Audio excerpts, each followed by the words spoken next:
Burnley, Sheffield United. Oh, well. Did you want to talk about that game? Can I shock you? I absolutely no chance from the off. Are we having any result from this game in the Acca? It's two horrendous teams trying to play El football. Tragico. There is going to be I wondered what trading standards are going to get involved in this game. There's going to be some trade description act with this being labelled a Premier League game. Yeah. Because it is technically in quality, no. But Jim Rod, on that note, talk to me about this game if you want to try and pitch something to maybe someone who wants it on a long list or a... You there. No, the price of my beloved confused me a little bit. Come on, you're not having Sheffield United. We're on the drift as well, so it's bad punting in that sense, but... This is a hell of a start. After a strong start, but stick with me, there's like a pool of doom in the Premier League, and I put Luton, I'm sorry to say, in that. Everton are now, aren't they? Hold on. Yeah, Everton are now as well. So with that you don't want to back a team against the pool of doom Luton? It's price plate. Right.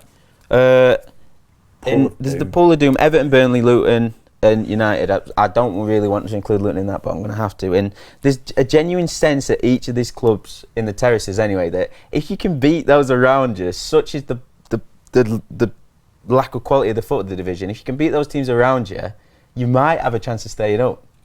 Genuinely. And it's just ridiculous given how far below the standard of the rest of the division those four teams are, Everton and Luton, asterisks next to those. But it's a must-win for both sides. And I'd like to take you back to the 5-2 at Bramall Lane. Sheffield United absolutely battered Burnley. Did you have Sander Berge? And did you have Iliman and Jai? Well, if you'd let me just get a word in edgeways.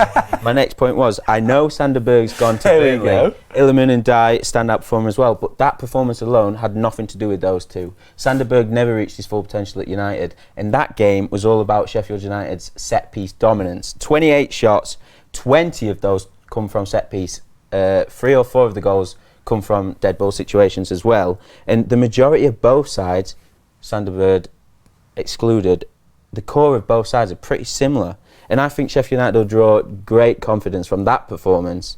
And you may ask me about the reverse. Well, Wes Foderingham was sent off within the first sort of half. United went on to lose 2-0. In context of the season as well, there was little to play for. I think Burnley had already won the title. United had gone pretty far clear of second. So I just was a little bit confused when I saw the price. United are drifting, which is pretty silly to try and get them on side, but I thought these two would be much closer matched, and for that reason, price-wise, Sheffield United.